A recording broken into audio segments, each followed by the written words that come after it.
Hora de conversar com Felipe Killing, que tem as últimas informações do conflito, obviamente, entre Israel e o grupo Hamas. Killing, quais são as últimas aí do fronte europeu? Bom dia para você. Bom dia, Megali, Sheila, Carla e a todos que nos acompanham.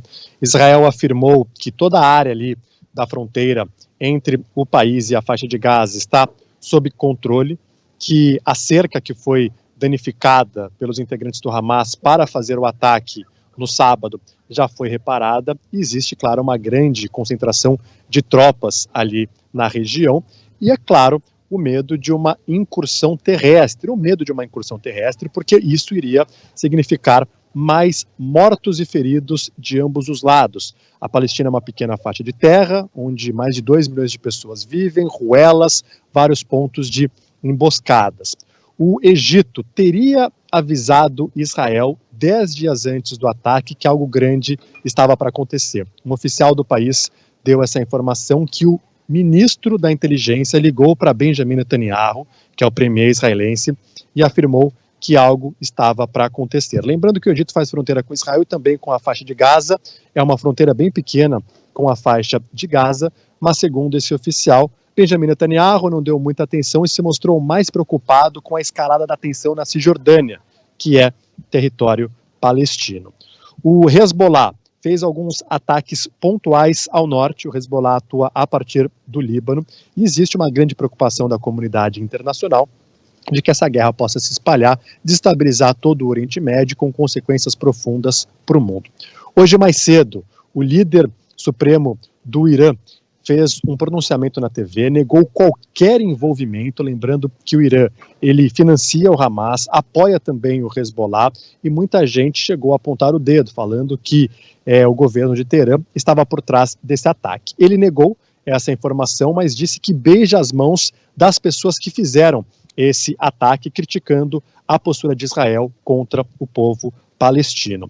Existe também um grande medo do Hezbollah, né, como eu citei, entrar nessa guerra, porque é um grupo muito mais armado e bem preparado e também financiado pelo Irã do que o próprio Hamas. O integrante do Hamas deu uma entrevista à Al Jazeera e disse que estaria disposto a negociar uma trégua com Israel, que no momento não abriu qualquer negociação. Disse que já conseguiu seus objetivos, um deles ter muitos reféns à sua disposição para usar como moeda de troca, e vários países da região já se apresentam como possíveis mediadores de uma trégua, como o Egito, como a Turquia e também a Arábia Saudita. Mas Benjamin Netanyahu disse que vai liquidar o Hamas, que os ataques aéreos são apenas o começo e, infelizmente, mais uma madrugada de muitos ataques aéreos. Cerca de 190 mil palestinos estão desalojados, segundo a ONU.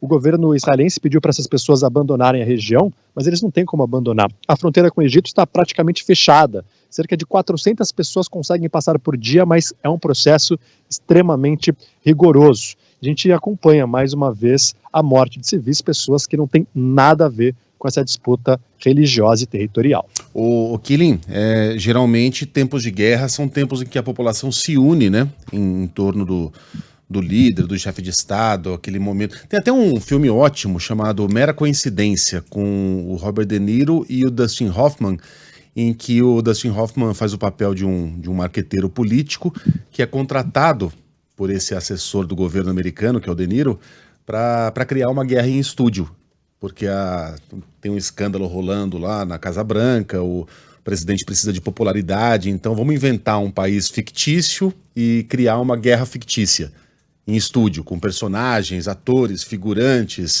O filme é ótimo, chama Mera Coincidência, em inglês Wag the Dog, que significa o rabo balançando o cachorro, né? A coisa toda do avesso. Não é o que está acontecendo necessariamente com Benjamin Netanyahu, né? Agora há pouco o Reinaldo Azevedo trouxe aqui um apanhado de editoriais de jornais israelenses. O Washington Post ainda mantém um certo apoio a Netanyahu, mas o Haaretz, por exemplo, publicou um editorial pesadíssimo, em que coloca a responsabilidade pelo que está acontecendo na região nas políticas de Benjamin Netanyahu para a faixa de Gaza. O Hayom escreve aqui um fracasso de proporções inimagináveis, piorado por um vácuo de poder. Estou traduzindo aqui em tempo real.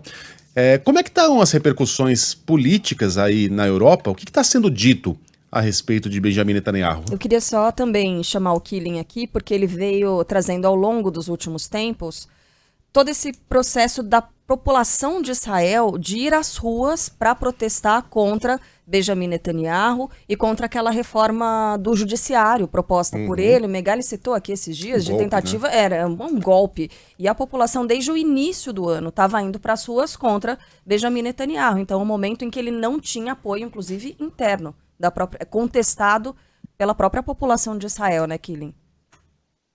Exatamente. O governo de Benjamin Netanyahu é formado por uma coalizão de políticos da extrema-direita. É o governo mais à direita da história de Israel.